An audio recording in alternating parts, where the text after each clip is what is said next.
So I'm here with Alejandro. I think I've got that right, Alejandro. Yeah, Alejandro. He's the filmmaker behind Flea Sí. or Pulga. Pulga, yes. Fantastic film. Congratulations and welcome to our festival. Thank you, thank you. If you could just tell us a little bit about this film and your connection to this film. I've called you the filmmaker, but what exactly is your connection to this movie? You know, see, when we started making this project, we will just finish one short film that is called Justicia Divina, that gave us a lot of recognition and awards worldwide. And we were like, that project is like the beginning of a series that we're trying to make. Yes. Justicia Divina, right? Yeah. But we're, negotiating with different TV channels and distributors and everything. Yeah. And we were with our team, with our crew. We were like, okay, what can we do while we wait that this happen, right? And we start to look for stories. So it was really not just, but you just had some time needed to fill. Exactly. Yeah. Right. Okay. So one of the team of our team has this documentary that is about the war between Honduras and El Salvador. Yeah. There are neighbors, neighbor countries. Yeah. And this is the last war in Latin America history. So it's like a huge thing. It happened in 1969, and so I asked him, okay, how is your documentary going? And he said, well, I'm working, and well, we start talking, and right now I'm producing his documentary. Yeah. And I asked him, do you have stories of what you how to say, when they get together all these stories to make the documentary. So I asked him, do you have one interesting story? So it's a story that you've got that's part of this. Exactly. So he told me this story about this short film that I made. I don't want to advance the story of the film. So I thought it was beautiful. So he wrote the argument. Walter Hernandez is his name. He wrote the argument. So then Matthew Sanabria, that is the screen writer that I work with, and I started working on the script, and we make this beautiful story that it has given us so much. And the people that have seen it in our country. We haven't screened it yet, also, but because we are going around just festivals right now. Yeah. And but the people that have seen it is they really like it, because the story between that war is not like very. It has no closure yet, so it have open wounds. And I think we're trying to, in the documentary, we're trying to hear both sides of the story, right? Yes. And which is often very difficult. It's difficult, it's a war, and it's a war that lasted just 100 hours. But really? I didn't know that. 100 hours. Blimey. And 4 days. Yeah, 4 days. But it has more than 3,000 deaths. It was like. And most of them civilians, so it is very sad. So this story is one little story about this based on true events that happened.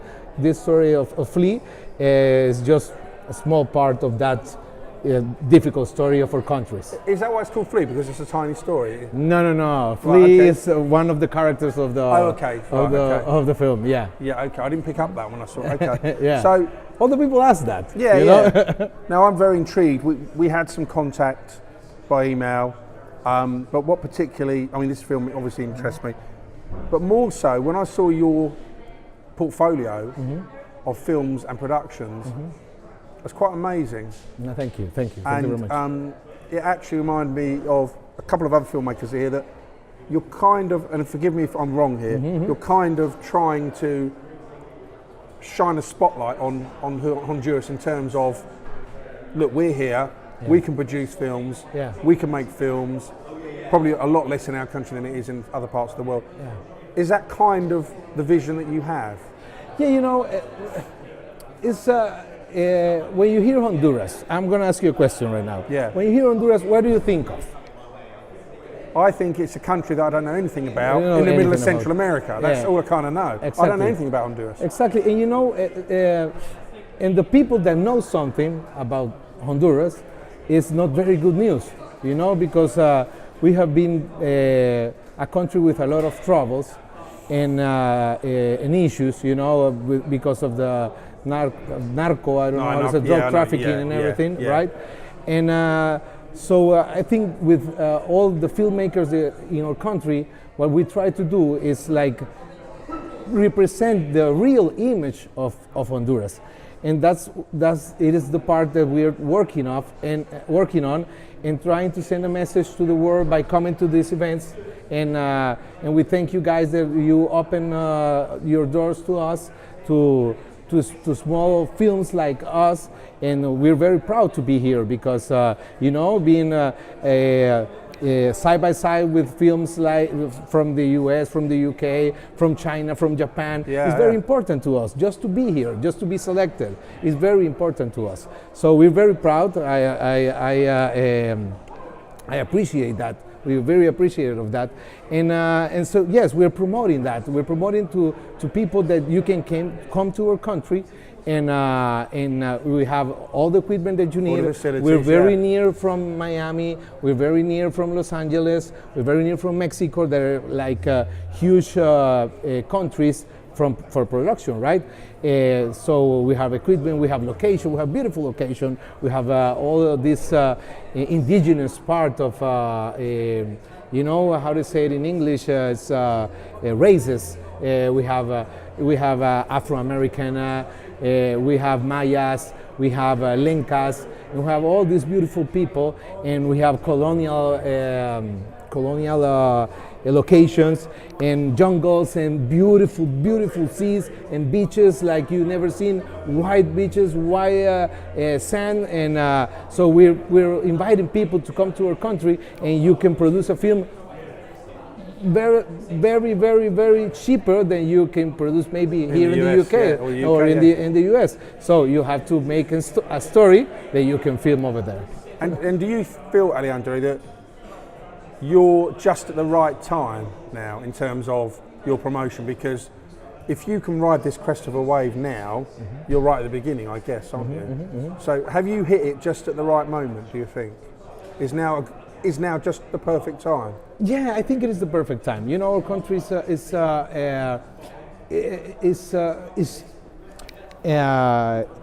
going through changes. It's difficult, right? But it's going through changes. So now you see that we're not in the list of the most dangerous countries in the world. No. So you can invite people. I think that we're trying to do with a couple of friends that are in the filmmaking industry in Honduras. We're trying to take producers, you know, invite them to know Honduras and take them on a trip and see what they can achieve, what they can find in our country.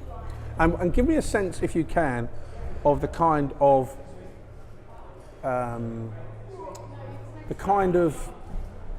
amount of filmmakers that are in Honduras. I mean, is it a massive industry in Honduras? It's a small industry. It's growing? It's growing. It's growing a lot. We're working right now. We don't have a law that regulates the cinema industry, and it's not regulated. They make incentives to the film industry, but it's going through. It's right now in the Congress, and the president of the country is imposing this. I don't know if it's the right word. To encourage. This law, and I think in about a few months it's going to be ready. And that also is great for our industry, and it gets more easy for people to come to our country and make projects. And are you pretty happy with how it's happening at the moment? Is it starting to work? You know, I think that that we are in a very early stages of our industry. I think that maybe our filmmakers.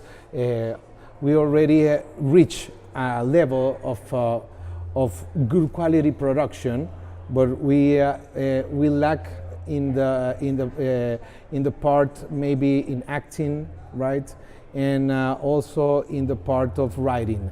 in stories, you know, how to tell the stories, you know, the screenplays, right, and the scripts. That part has to get more work of it, but I think it's gonna be there, and I think more sooner than later, Honduras is going to be in different places with all the filmmakers, young filmmakers that is in the country. We're gonna be in more festivals. And how do you balance your time? Because you're a filmmaker, obviously, but then you're trying to promote your production company. So this must take up a lot of time. When I guess you want to make films as well. I mean, how do you balance all that? Well, you know, we have our production company that does TV shows and commercials and documentaries. I have different directors that work for us, and but it must be because it must be very time consuming. Because of course, you've got to. I assume you've got to allocate time to make your film, which is of course you love to do. But on the other hand, you're there to. It's very consuming. It's very consuming. You know, I don't know where I read this that it said we make movies or not for money. We don't make movies for money. We make money for make movies. So I really like that. Right now it's that way. I hope someday we make some money making movies, right? But it's not our goal. You know, it's really for me right now. It's not our goal. I love filmmaking. I studied filmmaking a lot of years ago, and right now it's like I live in the dream that I had when I was 17 years old. You know? How amazing. And right now, well, we are working in this. We have 2 movies working on it.